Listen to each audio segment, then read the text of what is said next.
যে মুজিবকে ওখানে মুজিবের বাসায় মারার কোনো প্ল্যান ছিল না, বা অন্য লোকে মারার কোনো প্ল্যান ছিল না।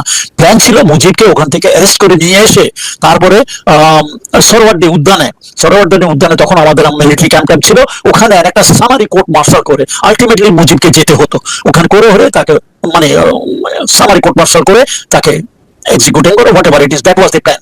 বাসায় নয়। পুরো অপারেশনের দায়িত্ব ছিল ফারুক, আর রশিদের দায়িত্ব ছিল পলিটিক্যাল এলিমেন্টদেরকে সঙ্গত করা নিয়ে আসা।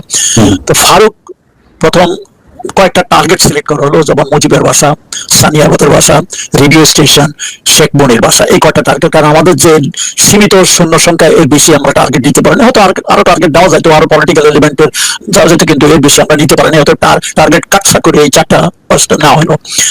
তো প্রথম ফারুক মুজিবের বাসার দায়িত্ব দিতে চেয়েছিল অ্যাকচুয়ালি ডালিমকে।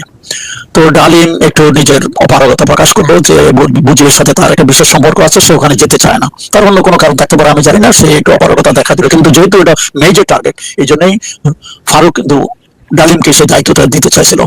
আরেকটা কারণ হলো, মুজিবের বাসায় যে গার্ড, মানে প্রত্যেক বড় বড় জায়গাতে গার্ড ছিল, মুজিবের বাসায় যে মানে গার্ড ছিল, সেই গার্ড ছিল ফার্স্ট বেঙ্গল আর্টিলারির, কুমিল্লা থেকে আসছে। সে আর্টিলারি লোকজন, যে ডালিমের ইউনিট, ডালিম সেই ইউনিটের সিও ছিল আগে। অতএব ওরা ডালিমকে চিনে, ডালিম ওদেরকে ইজিলি কনভার্ট করে আমাদের পক্ষে দিতে পারবে। এই জন্যই ডালিমকে মুজিবের বাসায় পাঠাতে চাইছিল। তো ডালিম অপারগতা বলবো যে না, আমার ওখানে একটু অসুবিধা আছে, আমি যেতে পারবো না। আরো অনেক আছে, আমি হয়তো ডিটেল যেতে পারি না। তখন নেক্সট পরবর্তী হলো হুদা, মেজর হুদা ছিল। হুদাও ফার্স্ট বেঙ্গল মানে আর্টিলারিতে ছিল, ফার্স্ট আর্টিলারির অ্যাডজুটেন্ট ছিল, সেও খুব পপুলার অফিসার। তখন হুদাকে বললো, হুদা রাজি হলো, ঠিক আছে আমি যাবো। কারণ ফার্স্ট আর্টিলারি একজনকে ওখানে দেওয়ার কারণ হলো যে সামনে যে আর্টিলারি লোকজন গার্ডে আছে, যাতে তাদেরকে নিজেদের পক্ষে নেওয়া যায়, that was the main interest. তারপর হুদাকে দায়িত্ব দেওয়া হলো। হুদা গেল, হুদার সাথে আরো 2 জন অফিসার ছিল। তখন ডালিমকে দেওয়া হলো অন্য জায়গাতে, সেনিয়াবাদের বাসার আশেপাশে রেডিও স্টেশন, ওই অঞ্চলে তাদেরকে দায়িত্ব দেওয়া হলো। তো আর আমার দায়িত্ব ছিল রেডিও স্টেশনের জন্য ডালিমের আবার 2টা গ্রুপ ছিল। একটা ছিল ওই মিন্টু রোড এরিয়াতে, পরবর্তী পর্যায়ে জানতে পারলাম যে ওটা সানিয়াবাদের বাসা, আর হলো রেডিও স্টেশন এই এরিয়াতে, আর ওভারঅল দায়িত্ব ছিল ডালিম। তো আমাদেরকে ব্রিফ করা হলো। ব্রিফ করা হওয়ার পরে ফারুক একটা ছোট্ট বক্তৃতা দিল। ফারুক খুব একটা ভালো বাংলা বলতে পারে না, কারণ যতটুকু পারে দুটা বক্তৃতা দিয়ে বললো সংক্ষিপ্ত যে এরকম ঘটনা ঘটছে, এটা আমরা সহ্য করতে পারি না, আজকে আমাদের একটা কিছু করতে হবে, এবং সবাই এখন রয়েছে, আমরা আছি। তারপরে সবাইকে হাতিয়াটাতে দেওয়া হলো। আমার ইউনিফর্ম ছিল না, মেজর মহিউদ্দিন কোথা থেকে একটা ইউনিফর্ম এনে দিল, কাঁধে র্যাঙ্ক ছিল কিনা আমি জানি না, ওটা পড়লাম। তারপরে আমরা সব রেডি হয়ে, অনেক কাহিনী আছে, তো লম্বা চলা কাহিনীতে আমি যেতে চাই না। তো আমার মনে হয় 4টার দিকে এমনি আমরা ওই এয়ারপোর্টে ঘন্টাখানিক আমরা সময়, 1 ঘন্টা 2 ঘন্টা সময় নষ্ট করেছি আমরা। আমাদের মনে হয় মুভের সময় ছিল 3টা বাজে, আমরা অলরেডি ডিলে হয়ে গেছি। আমরা 4টার দিকে রওনা দিছি সবাই। সামনের দিকে আমার মনে হয় ডালিম ছিল সামনে, তারপরে আমরা ট্রাকের মধ্যে, আমার আন্ডারে যে রেডিও স্টেশনে আমার দায়িত্ব হলো, রেডিও স্টেশনের 2টা ট্রাক দেওয়া হলো। তার মধ্যে এক একটা ট্রাকের ভিতরে 30-40 জন লোকের ঠাসাঠাসি ভাবে ছিল, এবং এই ট্রাকগুলো মোস্টলি 2 ফিল্ডের এবং ফার্স্ট লান্সারদের। তারপরে সারিয়ার ছিল আমাদের এই গ্রুপের মধ্যে, মেজর সারিয়া ছিল, সারিয়ার আন্ডারে 2-3 ট্রাক ছিল। তো সামনে ছিল ডালিম। আমরা মানে ক্যান্টনমেন্টের ভিতর দিয়েই বেরিয়ে গেলাম। পিছনে ট্যাঙ্ক গুলো আসলো এক এক করে। অনেক কাহিনী আছে, এটা আমার ডিটেল যেতে চাই না। আবার কোনো বাধা বিপত্তি আমরা পাই নাই। আমরা ভাবছিলাম হয়তো বাধা বিপত্তি আসবে, কিন্তু কিছু হয় নাই। কারণ সবাই একটু আশ্চর্য, যেটা কেন যাচ্ছে, কোথায় যাচ্ছে। আরেকটা জিনিস হলো, সেদিন ইউনিভার্সিটিতে শেখ মুজিবের মানে অনুষ্ঠান আছে, ছাত্রলীগের একটা অনুষ্ঠান আছে। সেই অনুষ্ঠানে মানে শেখ মুজিবের কনভোকেশন কিছু যাওয়ার কথা। তো অনেকে মনে করছে ওখানকার ইয়ের জন্য, মানে নিরাপত্তার জন্য এসব লোকজন ট্যাঙ্ক যাচ্ছে। তা আমরাও গেলাম। আমাদের সামনে ছিল ডালিমের পেছনে। তারপরে প্রথম ছিল আমার মনে হয় শাহরিয়ারের 2টা ট্রাক লোকজন তার দায়িত্বে, তারপরে 2টা ট্রাকের দায়িত্বে আমি ছিলাম। তো আমার যে টার্গেট, প্রত্যেকের টার্গেট আলাদা বলা আছে। তারপর বাকিরা ট্যাঙ্ক গুলো তাদের দায়িত্ব দেওয়া হলো। কেউ এয়ারপোর্টে, কেউ মানে সেই ইয়েতে কি জানি বলে মিরপুর রোডের ওদিকে, কেউ বঙ্গভবনের ওদিকে, তারপরে কেউ জয়দেবপুর রাস্তা ওদিকে, মানে এয়ারপোর্টের রাস্তা ওদিকে, ঢাকা বামেশিগর ওদিকে স্থাপন করা হলো। অত ডিটেল ওগুলো আমি তখন জানতাম না। শহরের বিভিন্ন মানে স্ট্র্যাটেজিক পজিশনে জন্য পাঠানো হলো, কিন্তু ট্যাঙ্ক পরে আসছে। আগে আমরাই ট্রাকে করে আমরা আগে যাচ্ছিলাম। তখন মনে হয় তখন তো ঘড়ি আমার হাতে ছিল কিনা জানি না, আমরা তো ঘড়ি ধরে এসব করতে পারতাম না, সবাই জ্ঞান খুব একটা ছিল না, তখন অন্ধকার ছিল। অন্ধকারে আমরা আস্তে আস্তে বেরিয়ে এলাম। তারপরে যখন মিন্টু রোডের ওখানে মানে আমাদের প্রথম টার্গেটের কাছে আসার সময় প্রথম মনে হয় একটা গাড়ি একটু খারাপ হয়ে গেল, যে শাহরিয়ারের আন্ডারে যে ট্রাক ছিল একটু খারাপ হয়ে গেল, কারণ তো লোকজন ওটাকে ধাক্কা ধাক্কা দিয়েছে। ওটা কাছে টার্গেটের কাছে চেষ্টা করা হলো। আমার ট্রাক যখন আসলো আমি আমার লোকদেরকে বললাম যে যাই ওদেরকে হেল্প করো। কিছুক্ষণ পরে হেল্প করে 5-10 মিনিট সময় নষ্ট করে দেখলাম যে কিছু হচ্ছে না। আমি আবার এদিকে আস্তে আস্তে ভোর হয়ে যাচ্ছে। অতএব আমি ডালিমকে বললাম আমি আমার টার্গেট চলে যাই, কারণ আমার দেরি হয়ে যাচ্ছে। ডালিম বলেছে যা তুমি চলে যাও। তো ওই সারের মধ্যে 2 ট্রাকে যা পাইছি 2 ট্রাকের মধ্যে ভরে আমি আবার ডান দিকে টার্ন করে রেডিও স্টেশন থেকে চলে গেছি। এর মধ্যে শাহরিয়ারের লোকজন এবং আমার লোকজনের কিছু একটা মিক্স হয়ে যেতে পারে, এরা সবাই কিন্তু আর্টিলারি লোকজন। তারপর ওদেরকে নিয়ে আমি রেডিও স্টেশন গেলাম 2টা ট্রাকে। আমার আগে ইনস্ট্রাকশন ছিল প্রথম ট্রাক লোকজন মানে মিস্ত্রির যেজন লোকজন যারা আছে প্রথমে তারা পুরো রেডিও স্টেশনে ঘেরাও করে নেবে, দ্বিতীয় ট্রাকে তারা আমার সাথে থাকবে, আমরা ভিতরে যাব। তো আমি যা করেছি সেটা হিসাবে খুব এভরিথিং ওয়াজ ভেরি স্পিডি, মানে সময় নষ্ট করা। অলরেডি আমরা সময় নষ্ট করছি এয়ারপোর্টে, এখন আমাদের সময় নষ্ট করার সময় নাই। তারপরে অলরেডি আলো এসে যেতেছে। আমরা যখন রেডিও স্টেশনে যাই আমার মনে আছে অলরেডি আলো দেখা যাইতেছে লোকজন। আমি যখন আমার লোকজনকে নিয়ে রেডিও স্টেশনের সামনে গেলাম তখন ওখানে এমওডিসি বা পুলিশের কিছু গার্ড ছিল 7-8 জন। ওরা তো অ্যাকচুয়ালি ভয়, মিলিটারি থেকে ভয়ে কেঁপে গেছে। আমি ওদেরকে যাবো, তোমাদের কোনো ভয়ের কারণ নাই, মিলিটারি হ্যাজ টেকেন ওভার। ওদের থেকে হাতিয়ারগুলো আমার একজনকে বললাম হাতিয়ারগুলো নিয়ে নাও, ওদেরকে একটা রুমের মধ্যে নিয়ে বসা রাখলাম। ওরা তো একবারে অ্যাকচুয়ালি খুব ভয় কাঁপতেছিল যে তোমাদের কোনো চিন্তা করো না, তোমরা আরামে বসে থাকো। সামনে একজন গার্ড রাখে দিলাম। তো আমার লোকজন দিয়ে আমি ভিতরে গেলাম। ভিতরে যায় ওই তখন ভোরবেলা তো রেডিও স্টেশন তখন মানে 6:30টার দিকে খোলে, এর আগে কিন্তু খোলে না। কিন্তু স্কেলেটন কিছু লোকজন ছিল, 2-4 জন টেকনিশিয়ান, বেশি লোকজনও ছিল না। তো ওরাও প্রথম একটু ঘাবড়ে গেল। তো ওদেরকে আমি এক্সপ্লেন করলাম যে military has taken over, army has taken over, আপনাদের কোনো চিন্তা নাই, আমরা রেডিও স্টেশনে একটু সব দেখতে করছি। ওরা দেখলাম যে সবাই খুব মানে হেল্পফুল, সবাই আমাকে কি কোথায় আছে দেখানোর জন্য আমাকে আমি বলেছি আমি রেডিও স্টেশনে যাবো, যেখানে আমার দায়িত্ব হলো ওরা ভাষণ দেওয়ার জন্য রেডি করা। ওই রুমে আমাকে নিয়ে গেল। আর আমার একজন সুবিধা ছিল, ওদেরকে বললাম আপনি বিভিন্ন জায়গাতে লোকজন বসে রাখেন, কেউ যেন কোনো যন্ত্রপাতি ধ্বংস করার চেষ্টা না করে। তখন আমরা জানতাম না তো কে কি, কিন্তু সবাই ছিল আমাদের সহায়ক। কিন্তু তখনও বুঝতে পারি না যে হয়তো কিছু বিপরীত শক্তিও থাকতে পারে। আমার বড় সব জায়গায় লোক লাগাই দেন, কেউ যেন কোনো রকম ক্ষতি করতে চেষ্টা না করে। হয় না ইনশাল্লাহ। তো আমি ওখানে গেলাম, চেক করতেছি ব্রডকাস্টিং এর সবকিছু ঠিকঠাক আছে কিনা। এবং যে একজন টেকনিশিয়ান ছিল ইয়াং, মানে হি ইজ ভেরি হেল্পফুল, সে দেখাই দিতেছিল। তো এমন এক পর্যায়ে আমার এক সুবিধা দৌড়ে আসে, বলে যে স্যার রক্ষী বাহিনী। আমি তো একটু ঘাবড়ে গেলাম, কিভাবে রক্ষী বাহিনী আক্রমণ করলো নাকি। রক্ষী বাহিনী একটা ট্রাক দিয়েছিল, আমরা তাকে মানে ঘেরাও করে রেখে দিয়েছি। ভালো করছো। আমি বাইরে আসলাম, বাইরে এসে দেখলাম যে রক্ষী বাহিনী লোকের একটু ভীত সন্ত্রস্ত ছিল। তাদের মানে এটা অ্যাকচুয়ালি ট্রাক না, একটা হাফ ট্রাকের মতো। বাইরে মনে হয় মানে গোটা 15-20 লোক হবে। আর সামনে একজন সুবেদার সাহেবকে নামতে বললাম। আমি বললাম, পরিচয় দিলাম যে army has taken over, everything is under army control, আপনারা কিন্তু আমাদের সাথে আসেন। তো সে বললো যে স্যার আপনাদের সামনে ভয়, বললো যে আমরা সাথে আছি। তখন আমি বললাম যে আপনার লোকদেরকে বলেন হাতিয়ার গুলা গাড়িতে রেখে নিচে নামে আসতে। ওরা সবাই নিচে নামে আসতো। আমার হালদার আরো আমার সাথে লোকজন আছে, তারা ওইগুলা দেখাশোনা করলো। তারা এইসব লোকজন চতুর্দিকে রক্ষী বাহিনীর লোকজন তো মানে শেখ মুজিবের মানে ইয়ে ছিল, তারা যখন শুনলো যে আপনারা করেছেন, মানে তাদের প্রতিক্রিয়া কি ছিল? তারা কি কোনো উত্তেজিত হয়নি? সেটা আমি একটু পরে আসতেছি ওদের প্রতিক্রিয়াটা। কিন্তু প্রথম চতুর্দিকে মিলিটারি দেখে ওই একটা ট্রাকের হাফ ট্রাকের লোকজন তারা কোনো কিছু করে বলল। আমি তো বললাম যে সুবেদার, দেখলাম যে আমার কথা মতো মানে ওদেরকে লোকজনকে নামায় আর আমাদের একজন হাবলদারকে দিয়ে বললাম যে যেই রুমে ওই পুলিশের লোকজন ছিল ওদের ওই রুমে রাখা হলো, একটু গার্ড বাড়াই দিলাম। আর ওদের যে হাতিয়ার আছে হাতিয়ারগুলো ওরা নিয়ে নিলাম। তখন ওই সুবেদার আমি বললাম যে আপনাদের কোনো অসুবিধা নাই। লোকজনকে বললাম কোনো অসুবিধা নাই, আপনারা আরাম থাকেন। কোনো কারণ রক্ষী বাহিনীর সম্বন্ধে আমাদের একটু সংশয় ছিল, এই জন্য আমি সুবেদার সাহেবকে বললাম কোনো রকমের গন্ডগোল চেষ্টা করবে না, চতুর্দিকে কিন্তু আর্মি আছে। বাই দ্য টাইম ট্যাঙ্কও দুই একটা আমাদের চারিদিকে আসে গেছে। অর্থাৎ তারা বুঝতে পারছে পরিস্থিতি তাদের পক্ষে নাই। আর দুপুরবেলা যখন কারফিউ উঠানো হয় তখন এদেরকে আমি ছেড়ে দিচ্ছি, রক্ষী বাহিনী এদেরকে ছেড়ে দিচ্ছে। আমার আগে সে রক্ষী বাহিনীর সুবেদার আমাকে এসে একটা সিলিপ করে জড়ায় ধরছে, স্যার আপনারা আমাদেরকে বাঁচাইছেন, কারণ আপনারা যদি এটা না করতেন কদিন পরে লোকরাই আমাদেরকে বাইরে ফেলতো, ধরে আমাদেরকে ফেলতো। এখানে একটা ছোট একটা কাহিনী বলি। আমি চিটাগং ছিলাম 73-74-এ।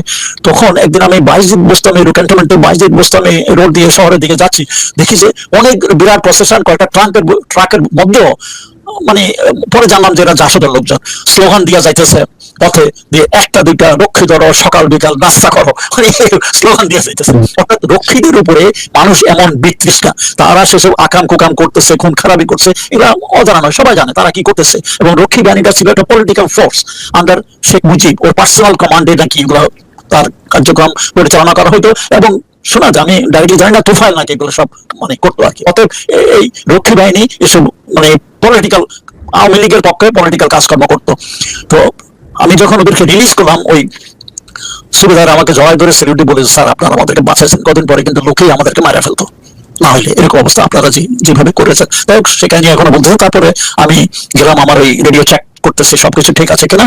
এমন সময় মনে হয় তখন 4:30, আমি টেস্ট করার জন্য ঠিক আছে কিনা আমি নিজে একটা অ্যানাউন্সমেন্ট দিলাম আর কি, আমার নিজের নামে। আমি মেজর আসে বলছি দেশ সামরিক বাহিনী কন্ট্রোলে আছে এবং দেশে কারফিউ আছে, এসব কিছু একটা বললাম আর কি। লোকজনকে বললাম আপনারা আমাদেরকে মানে আমাদের সহযোগিতা করবেন আশা করি।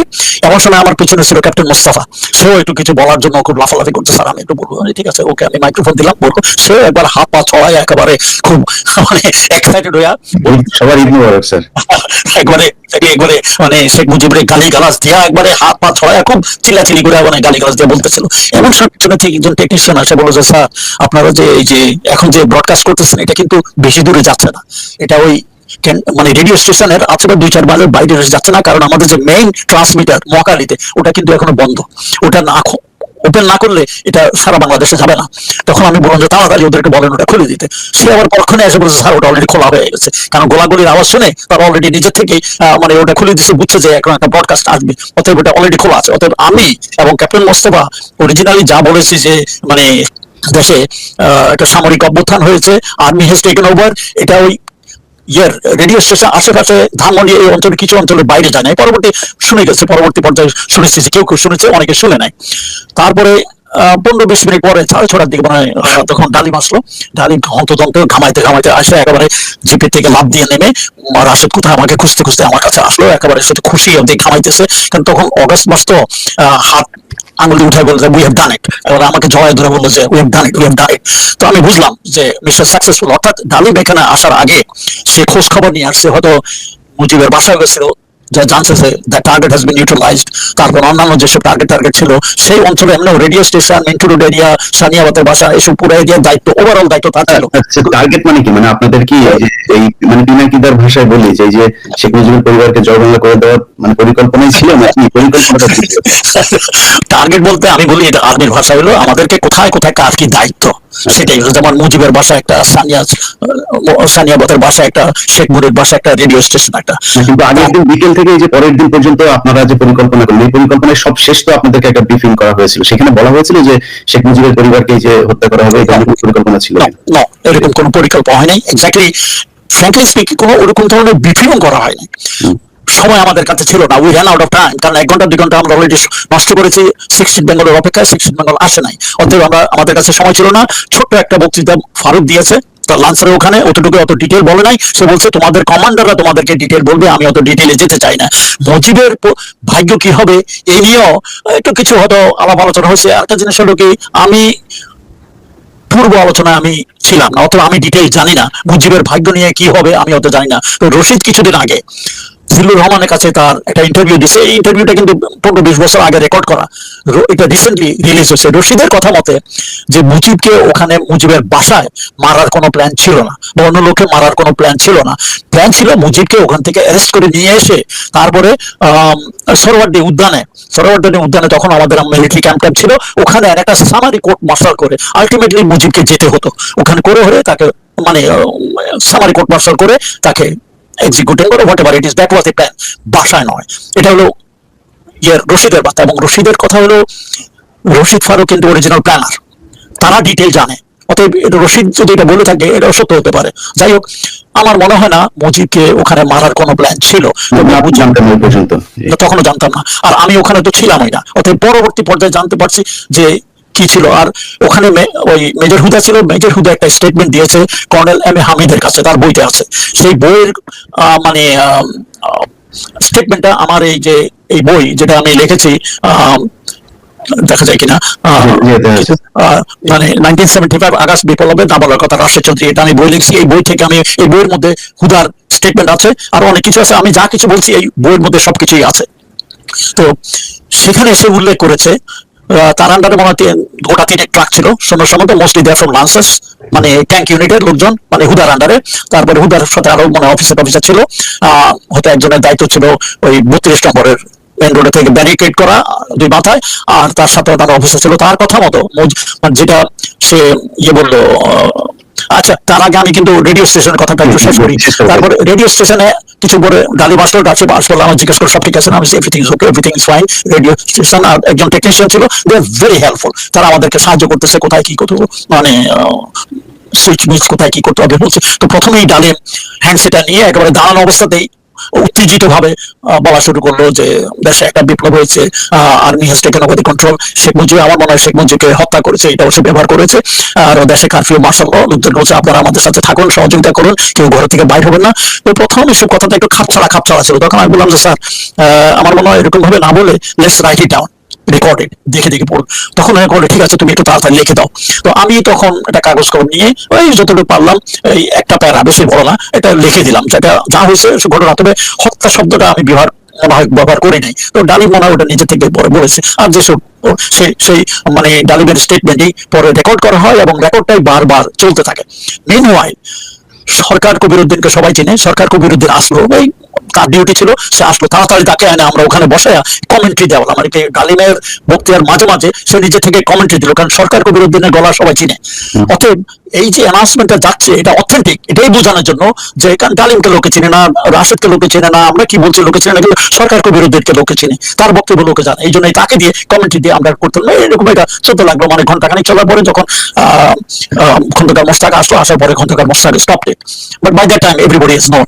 এটা হলো মানে রেডিও স্টেশনের কাহিনী। 8টা সাড়ে 8টার দিকে মনে হয় রশিদ খন্দকার মোশতাককে নিয়ে আসলো, খন্দকার মোশতাক সাদা পোশাকে, মানে প্রিন্স কোট পরে, সাদা টুপি পরে আসলো।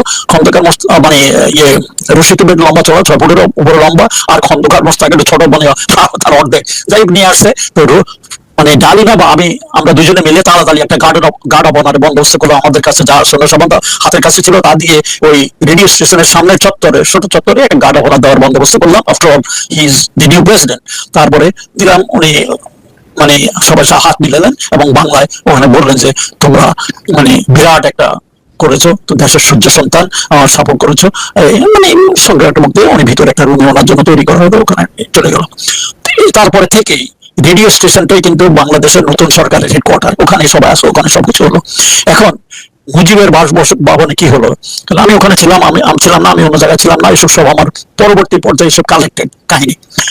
সেটা হলো ওই বদলুল হুদার স্টেটমেন্ট সে দিয়েছে আমার এই বইতে, সেটা আছে স্টেটমেন্টটা। সেই স্টেটমেন্ট মধ্যে সে বলেছে যে সে সৈন্য সামন্ত নিয়ে তখনও ভোর হবে সে প্রথমে বাড়ির কাছে আসে নাই, দূরে রেখে সে ওদেরকে থাকতে বললে, বিকজ হিজ ফার্স্ট ডিউটি ওয়াজ সামনে যে গার্ড রেজিমেন্ট আছে মুজিবের, সেই গার্ড রেজিমেন্ট লোকজন কিন্তু তারই প্রাক্তন ইউনিটের, ফার্স্ট বেঙ্গল আর্টিলারি থেকে আসছে, কুমিল্লা থেকে। তখনকার দিনে নিয়ম ছিল মিলিটারির এক এক ইউনিট এক এক মাসে এই গার্ড ডিউটি করবে, সেটা মুজিবের বাসা, বঙ্গভবন আর বিভিন্ন ইম্পর্টেন্ট জায়গাগুলোতে থাকে। তখন ওই মুজিবের বাসার দায়িত্ব ছিল ফার্স্ট ফিল্ড আর্টিলারির রেসপন্সিবিলিটি। এই আর্টিলারির কমান্ডার ডালিম ছিল এককালে, আগে পাশা ছিল, তারপর ডালিম, আর ওই ইউনিটের অ্যাডজুটেন্ট ছিল বদলুল হুদা। এরা সবাই কিন্তু খুব পপুলার অফিসার, সবাই তাদের মানে ইউনিটের সবাই তাদেরকে চেনে।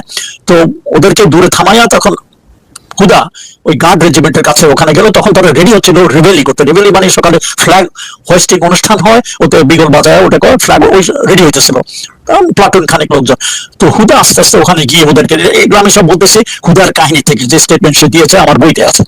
সে বলেছে সে ওখানে যায়, হুদা সুবিধার সাথে কথা বললো, ওরা সবাই হুদাকে চিনেই তাকে বললো। তখন হুদা বললো যে আর্মি হ্যাজ টেকেন ওভার, এখন আমরা এখানে আসছি, Mujib is no more in power, মুজিবকে অ্যারেস্ট করতে আসছি এবং আপনারা আমাদের সাথে আছে কিনা। এক বাক্যে সবাই বলে স্যার আমরা আছি আপনাদের সাথে।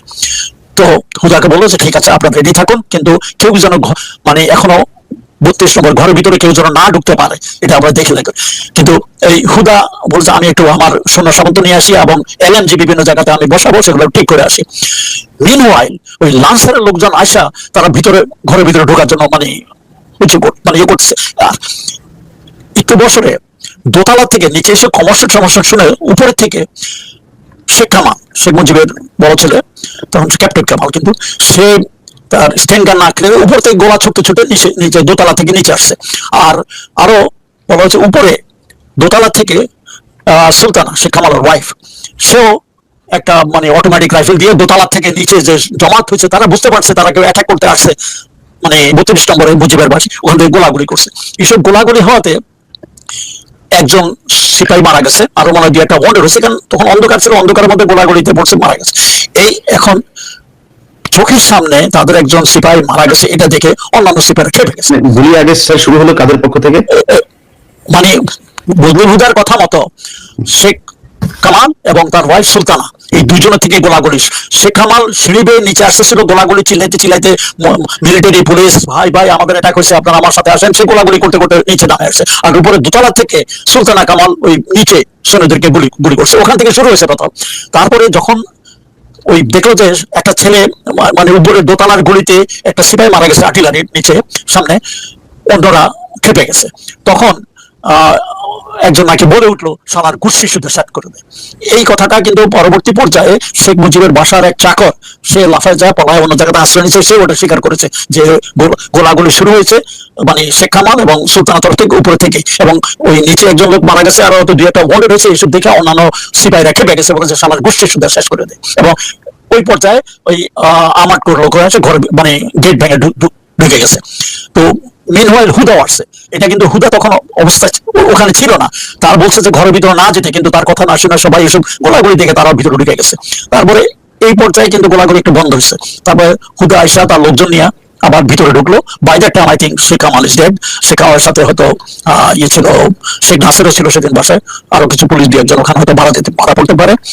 আর হুদা তার কিছু সৈন্য সামন্ত নিয়ে উপরে গেছে। His duty was according to him to bring Sheikh Mujib down, এবং তার সাথে তার কথা মতো মেজর মহিউদ্দিনও ছিল, তারা উপরে। আর মিনওয়াইল শেখ মুজিবও তার ঘর থেকে বাইরে আসলো। বাইরে আসলে হুদা, মহিউদ্দিন ওরা শেখ মুজিবকে নিচে নামায় আসতেছিলেন, সিঁড়ি বয়ে নিচের দিকে আসতেছিলেন। যে মুহূর্তে তারা সিঁড়ি বয়ে নিচে আসতেছিলেন, অমন সময় উপরে থেকে নাকি আবার গুলি গালা শুরু করছে। এই সময় শেখ জামাল, সে ওই রুমে, শেখ জামাল এবং সুলতানার দুজনেই এলো পাতালি গুলি গালা শুরু করছে। এক গুলিতে এই মুজিবের পিছনে ছিল একটা সিপাহী পড়ে গেছে, মানে বন্ডেড। আর গুলিগালা শুনে মহিউদ্দিন এবং হুদা দুজনে এদের ডাক, শেখ মুজিব তখনও দাঁড়ানো ছিল, এবং তারা ডাক করে বেঁচে গেছে গোলাগুলি শুরু করতে। আর এই গোলাগুলির আওয়াজে গেটে দিয়ে বাই দ্যাট টাইম অন্যান্য লান্সারের লোকজন যারা আসছে, তারাও মানে ঢুইকা এসে একেবারে মানে পাগলের মতো হয়ে গেছে, তারা গুলি পাল্টা গুলি দিয়ে। এবং মুজিব উনি নিজে অনেক বড় লোক, লম্বা চড়া, আর গুলি ওই মুজিবের গায়ে লাগছে সবগুলো, নিচে থেকে গুলি করছে। and he fell down and streaming blood. এই হলো মানে হুদার। ওই যে আমরা ওই যে মুহিত সম্ভবত এই যে মামলার আসামি, সে ব্যক্তির বক্তব্য শুনি যে রাসেল এসেছে, আমাকে বাঁচাও, সিনেমার মতো করে দৌড়ে এসেছে, তারপরে ওনার কোলে জড়িয়ে ধরেছে, উনি বলেছে না ওকে মেরো না। তারপরে মানে এই যে সিনেমা নাটক, এগুলো কি ইলিয়াস, এটা নাটক। তুমি চিন্তা করো ওই পরিস্থিতিতে কোন একটা বাচ্চা তার মাকে ছেড়ে আসবে, বা মাওকা এরকম 10 বছরের 9 বছরের বাচ্চাকে ছেড়ে দেবে? না, তার কোল থেকে টেনে হেসে নিয়ে আসা হয়েছে মুহিতের কাছে। এগুলা কাহিনী বানানো হয়েছে, এগুলা কাহিনী বানানো হয়েছে, কাহিনীকে একটা নাটকীয় মোড় দেওয়ার জন্য। এগুলো একটা মানে চিন্তা করার বিষয়। মাকে ছেড়ে দেবে না, অত ছোট বাচ্চাদেরকে মারতে হলো কেন, মানে ওদেরকে কেন মারলো? এটা কেন সেটা আমি পরে আসতেছি। কাহিনীতে বলা হয়েছে তাকে মারছে, ওখান থেকে নিয়ে পয়েন্ট ব্ল্যাঙ্কে নাকি মারা হয়েছে, এগুলো কাহিনী বানানো হয়েছে। অত আমি জানি না, আমি ওখানে ছিলাম না, তবে মনে হলো যে কাহিনী বানানো হয়েছে। তারপরে সবাই কিন্তু ওই একটা দোতলার একটা রুমের মধ্যে বন্ধ ছিল। শেখ মুজিব চলে আসলো, বাকি সবাই তারা অনেক শেখ মুজিবকে মানে যাতে না নিতে পারে চেষ্টা করছিল, কিন্তু পারে নাই। শেখ মুজিব নিজে থেকে আসে। প্রথম তো সে খালি গায়ে আসছিল, তারপরে মনে হয় হুদা বলছিল যে আপনি জামা পরে আসেন, তারপরে তাকে পাঞ্জাবি দেওয়া হলো, পাঞ্জাবি পরা ছিল, তার তাম্বাকু সব দেওয়া হলো, লোকজনে নিয়ে এলো তাম্বাকু। মনে হয় ইয়ে হুদা মনে নিজেই পাইপ এবং তাম্বাকু নিলেন। নিচে নামার সময় তখন এই গোলাগুলি হয়ে গেল আর কি। কিন্তু ওরা যখন শেখ মুজিব পড়ে গেল, তখনই আবার আরেক রাউন্ড গোলাগুলি উপরে থেকে শুরু হলো নিচের দিকে। তো জানালা দিয়ে এই পর্যায়ে কিছু সিপাহী অ্যাকর্ডিং টু বুজুর্গরা যেভাবে গোলাগুলি ছুটতেছে চতুর্দিকে, তারা ঢুকে লব করে মানে খুব ক্রল করে ওই রুমের কাছে গিয়ে 2-3টা গ্রেড জানালা দিয়ে ভিতরে ফেলাই দিল। ইতিমধ্যে কিন্তু শেখ মুজিবের বাসা সবাই একই রুমে, বাইরে কেউ নাই। বাইরে যারা ছিল ওরা সিপাহী টিপাহী, নিচে পুলিশ ওরা ছিল, শুধু শেখ নাসির ছিল নিচে, সে নাকি বাথরুমে পরে গুলি খাইছে, বাথরুম মারা গেছে। কিন্তু বাকি সবাই রাসেল মাসেল সবাই মিলে ওই রুমে ছিল। ওই গ্রেনেড অ্যাকর্ডিং টু, আমি জানি না কারণ this is statement from Huda.